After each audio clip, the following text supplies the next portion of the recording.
안녕하세요, 뉴스반장입니다. 그렇게 네거티브를 해대더니만 쩍 벌어진 지지도 격차를 좁히는 데 성공한 이낙연 후보. 이분만 생각하면 한숨만 나오는데요. 대체 누구를 위해 정치를 하겠다며 같은 당 이재명 후보를 향한 마구잡이 네거티브를 밀어붙이는 걸까요? 같은 당 후보끼리 연대해 이 말도 안 되는 가짜 의혹을 불식시키고 해결해도 시원찮은 판에 국힘당 논리를 그대로 가져와 이재명 후보를 거세게 몰아붙이고 있는데요. 결국 그의 뜻대로 이재명 후보와의 격차를 줄이는데 성공했습니다. 영화 해바라기의 배우 김래원이 했던 대사가 생각납니다. 꼭 그렇게 다 가져가야만 속이 후련했냐? 응? 이제 마음이 편하십니까? 이번에 예를 들어서 이낙연 대표가 호남권에서 승리를 한다. 예. 그러면 확실한 전기가 만들어지는 거죠. 결선 갑니까? 예. 실제로 제가 이제 호남에 있는 분들 예전에 저 최고위원 할 때 도와줬던 분들도 많이 있거든요. 예. 근데 그분들이 이제 제가 이낙연 캠프에 참여를 하게 되니까 또 연락을 많이 하셔요. 근데 네. 그분들의 거의 열은 예. 하시는 얘기가 이거 결선은 가야 되는 거 아니냐. 그 얘기를 제일 많이 해요. 이낙연이 요새 분위기가 달라졌다. 이낙연 쪽으로 좀 뭔가 새로운 지지가 있다. 근데 그 이유가 뭡니까 하고 물어보면 그 다 결선을 가야 된다고들 얘기하대. 이 얘기가 제일 많아요. 이대로 그냥 이게 주저앉는 거는 뭔가 약간은 불안한 거예요. 아, 이대로 그냥 민주당 경선이 끝나버리면 이게 본선에서 우리가 경쟁력이 있을까? 그 한마디로 긴가민가? 예, 그러니까 약간 확신이 안 드는 거죠. 오케이. 현재 상황에도. 그래서 그게 제일 컸던 것 같고. 더불어민주당 대선 경선 주자인 이낙연 전 대표는 24일 민주당 대통령 후보를 뽑는 호남 권리당원과 대의원 투표가 진행되고 있다며 아직 투표율이 예상보다 낮다는 게 마음이 걸린다고 밝혔습니다. 어떻게든 온갖 방법을 다 동원해 지지율 격차를 줄였지만 저조한 투표율이 또다시 그의 발목을 잡고 말았는데요. 뿌린 대로 거둔다는 말이 생각납니다.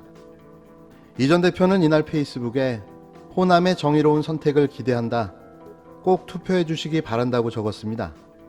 그는 호남은 민주당 경선을 감동의 경선, 활력이 있는 경선, 후보의 경쟁력을 키우는 경선으로 만들었다며 이번 경선에서도 광주 전남북이 가장 높은 투표율로 가장 높은 민주의지를 보여주시리라 믿는다며 이어 ARS 투표가 광주 전남은 오늘까지, 전북은 내일까지라며 전화 놓치지 마시길 바란다고 당부했습니다.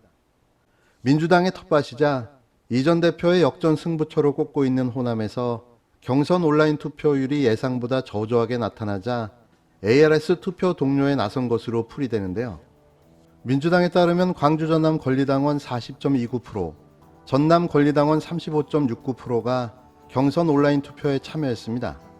대의원 투표율은 광주 전남 84.72%, 전북 82.27%로 나타났는데요.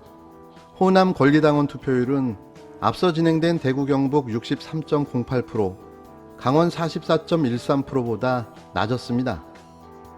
이 지사와 이 전 대표의 경선 누적 득표수 격차는 11만 3천여 표에 달하는데요. 이 전 대표가 권리당원 20만 명이 포진한 호남 경선에서 이 지사와의 득표율 격차를 벌여 역전할 기회를 잡기 위해선 많은 유권자의 참여와 압도적 승리가 필요한 상황입니다.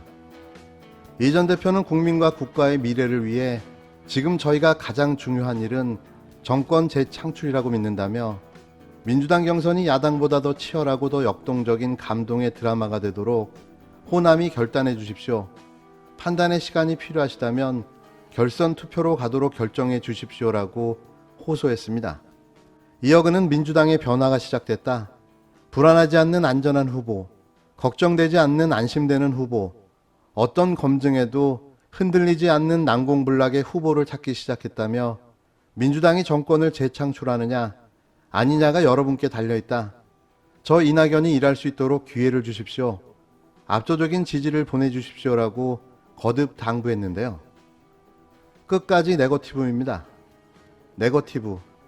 과연 그는 불안하지 않은 안전한 후보일까요? 과연 그는 어떤 검증에도 흔들리지 않는 난공불락의 후보일까요?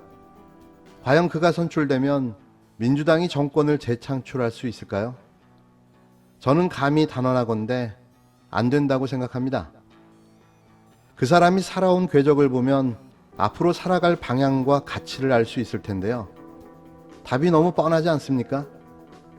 이 전 대표는 이재명 경기도지사를 직접 비판하지는 않으면서도 자신이 본선에서 야당의 검증 공세를 이겨낼 안전한 후보임을 내세워 지지를 호소하고 있지만 왜 호남에서 투표율이 저조한 걸까요? 그건 너를 뽑느니 투표를 포기하겠다는 당원들의 소리 없는 반발이 아닐까요? 저는 그렇게 생각합니다. 민주당은 권리당원과 대의원 온라인 투표 미투표자를 대상으로 강제 ARS 투표를 진행 중인데요. 광주 전남은 오는 25일까지, 전북은 26일까지 투표가 진행됩니다. 이렇게 되면 뚜껑을 열어보지 않더라도 누가 최종 경선을 통과하게 될 후보인지는 대충 답이 나온 듯한데요. 그나저나 총괄선대본부장은 추미애 후보가 했으면 합니다. 다음 소식입니다. 국민의힘 장제원 의원의 아들이자 노엘이란 이름으로 음악 활동을 하는 장용준 씨가 또 음주운전을 하다 경찰에 붙잡혔습니다. 이번엔 무면허 음주운전이었는데 음주 측정을 거부하며 경찰을 밀치기도 했습니다. 음주운전 교통사고를 낸 뒤 운전자 바꿔치기를 시도했다가 기소돼 집행유예를 선고받은 장제원 국힘당 의원의 아들. 그 이름도 휘황찬란한 장용준 씨가 최근 무면허 상태에서 차량을 운전하다 사고를 낸 뒤 음주 측정을 요구하는 경찰관을 폭행한 혐의로 입건됐습니다. 유명 래퍼로 활동 중인 로에린 그가 수차례 물의를 일으키고 있음에도 솜방망이 처벌에 그치고 있다는 지적이 일면서 그의 부친에 대한 국회의원 자격을 박탈해달라는 청와대 국민청원까지 등장했습니다. 이쯤 되면 쪽팔려서라도 본인이 관둬야죠. 대단하지 않습니까? 대체에게 몇 번이며 그 유명한 아들이 왜 계속해서 이 모양 이 꼴아진 걸까요? 청와대 홈페이지 국민청원 게시판에는 지난 23일 장용준 아버지 장제원 국회의원직 박탈을 원합니다라는 제목의 글이 게재됐습니다. 사실 이런다고 국회의원직이 박탈되지는 않죠. 그건 누구나 다 아는 사실입니다. 단지 부끄러움은 장제원 의원의 몫이 될 텐데요. 청원인 A씨는 노엘에 계속되는 범죄 행위는 장 의원이 아버지로서 그 책임이 없다고 보이지는 않는다면서 노엘이 이런 행위를 저지를 수 있었던 자신감은 국회의원인 아버지가 존재했기 때문이라고 지적했는데요. 그는 특히 지난번 음주운전 행위에 대한 처벌이 어떻게 집행유예로 나왔는지 의문이 든다고도 지적했습니다. 이어 과거와 달리 음주운전은 살인행위라는 인식이 많아졌는데 자기 아들의 행동도 바로잡지 못하면서 다른 정치인만 비판하고 있는 모습은 천박한 행위라고 장 의원을 저격했는데요. A씨는 일반인이나 연예인의 잘못된 행동에 대해서 그의 가족과 지인까지 조심하는데 살인행위를 하고도 반성하지 않는 노엘의 자신감은 장 의원의 권력에서 기인한다고 분노했습니다. 그는 그 권력을 이대로 놔두는 것은 범죄자에게 범죄의 원인을 제공해 주는 것과 같다. 일반인에게 엄하고 무서운 국가 권력이 이들 가족에게는 왜 이리도 우스운 것인지 자괴감이 든다고 울분을 토했습니다. 같은 날 장제원 아들 장용준 구속수사 엄벌에 처하라는 국민청원도 제기됐는데요. 청원인 B씨는 이제 노엘을 구속해라. 봐줄 만큼 봐주지 않았는가라면서 그간의 상황을 보면 무소불위의 상류층이 맞다. 조선시대도 아니고 양반 자식이라 봐주고 아비가 관직에 있다고 봐주는 것이 말이 되냐라고 꼬집었습니다. 이어 코로나로 인해 모두가 힘든 시기에 저런 것들은 같은 국민도 아니다. 엄벌하라고 촉구했는데요. 한꺼번에 두 건이나 특정인에 대한 처벌을 촉구하는 국민청원이 올라왔습니다. 화날 만도 하죠. 이번엔 제대로 꼭 3년 이상의 징역형을 살도록 해줬으면 좋겠습니다. 정의와 공정이 사람마다 다르다면 그게 정의와 공정일까요?